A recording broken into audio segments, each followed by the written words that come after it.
If life feels like a lot right now, which it does, have you considered reading cozy fantasy? Hey, hi, hello, and welcome back to my channel. My name is Melanie Steele, and I am the author of 3 books about cozy living, and I'm currently writing my first fiction novel, which is a cozy fantasy. If you're new here, I do hope you'll finish watching to the end. If you love this video, please give it a like and subscribe. So first of all, what is cozy fantasy? Cozy fantasy is a relatively new and emerging genre within fantasy, whereby the stakes are lower. So if you think about typical high fantasy or epic fantasy, anything by George R.R. Martin, Brandon Sanderson, Tolkien, anything like that, the stakes are so high. It is the end of the world, death, life, everything is on the line, right? And it's just big stories, big consequences. Now, for many of us, we love the elements of fantasy. We love all these amazing characters and these worlds, and it feels amazing. But sometimes we don't want end of the world stakes. We would just like a little peril, a little danger, along with lots of cozy elements that kind of make us feel relaxed rather than on the edge of our seats. Is this person going to live or die? So if you are looking for something more gentle, which I assume you are because you clicked on this title, I'm going to share with you my favourite cozy fantasy novels.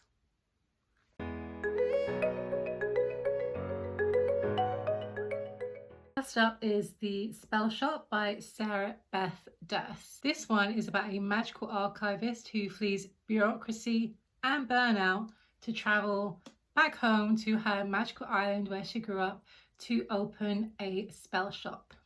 There's found family, lots of flora and fauna references, and she makes a lot of jam. It's great. Why would I say that this is cozy? Jam making for sure. A beautiful seaside village, vibe of what if quitting your job was the best decision you ever made. If you're into baking and the idea of living on a lovely quiet island with maybe a little bit eccentric villages, this one's for you.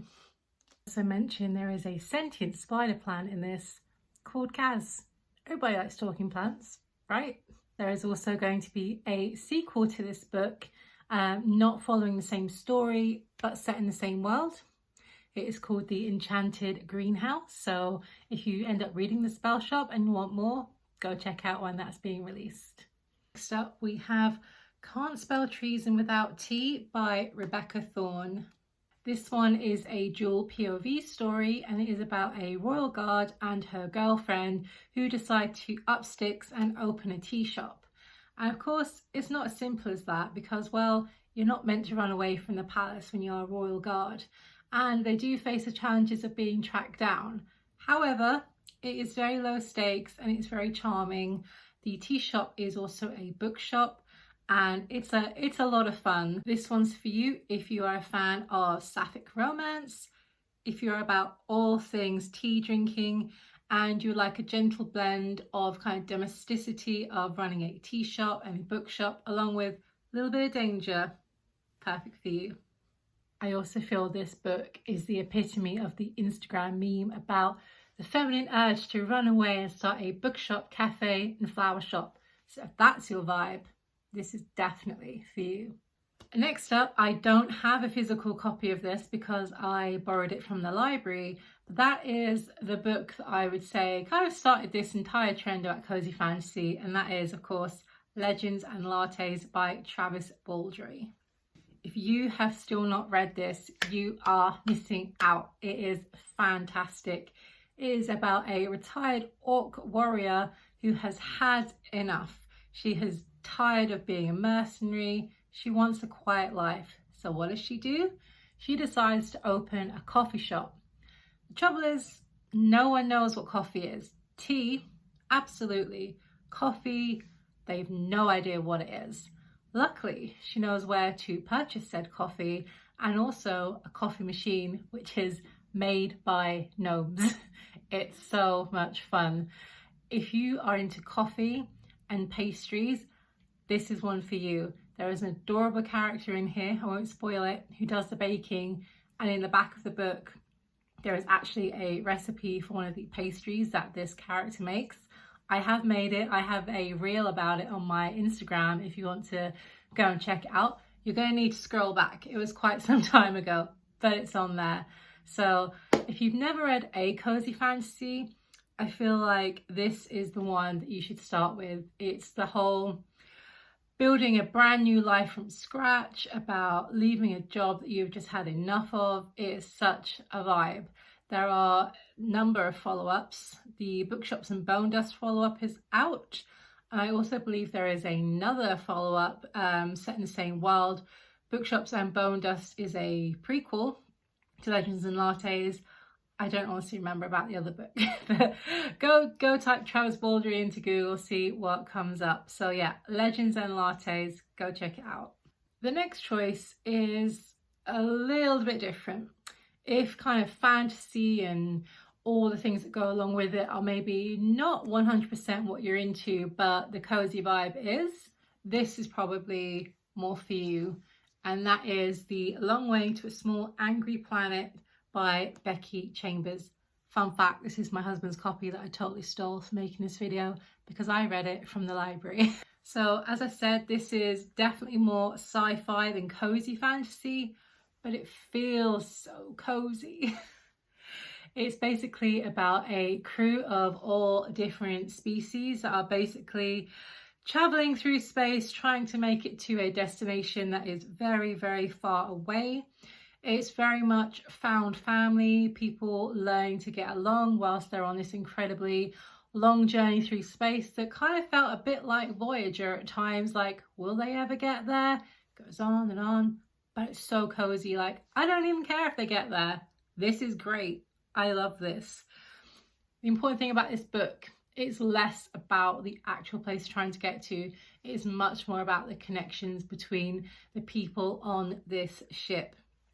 Kind of quirks, the kindness, the character growth. If you're not into fantasy but you do like sci-fi, I would say even if you don't like sci-fi but you're into found family, this is one you should definitely check out. There is another book takes place in the same kind of universe. Obviously the universe, it's set in space.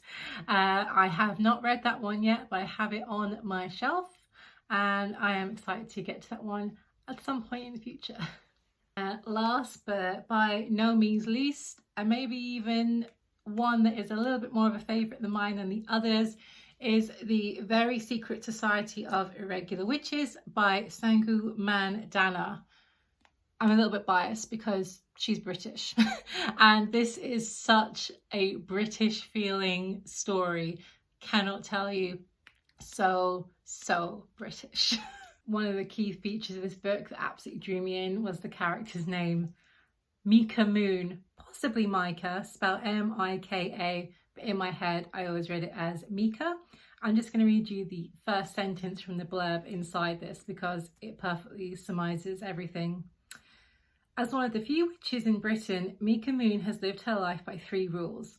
Hide your magic, keep your head down, and stay away from other witches. An orphan raised by strangers from a young age, Mika is good at being alone. However, she's not alone for very long. She gets an invitation to go to a very ramshackle house out in the country and to teach the 3 young children there who happen to be witches magic. There is a bit of a murder mystery going on at this house, but the best thing about it is the family who live there. There is queer representation as well. There is a bit of a love interest here, but it's very closed door. It's very, very slow. So if romance is something that you really value front and center, you may get a little bit frustrated with the pace of this one, but it is absolutely worth it. So we have cozy vibes, we have kind of cozy murder mystery element to it. And as I said, it's very British. At one point, to replenish her magic, she has to go and eat scones. It's amazing and I love it, and it was a lot of fun to read. And there is, of course, a sequel coming out. As with all these books, so many sequels, guys. It's exciting. It means people are reading these books. Thus, we can get to having more of them. And I can write my book because there's clearly an audience for it. The sequel, again, not the same story, but set in the same world. Cannot remember what it's called. It's gone out of my brain. But if you check Amazon for Sangu Mandanna, the name of the sequel should come up. And of course, I couldn't end this video without a teeny tiny plug for my own book. Now, it's not out yet. My plan is to have it out in the fall, in maybe October time. It depends on a lot of factors. Because this is my first book, I don't want to put an absolutely definitive timeline on it. I'm taking my time with it, and I want to make sure it is the best it can be before it goes out. But what I can tell you is this.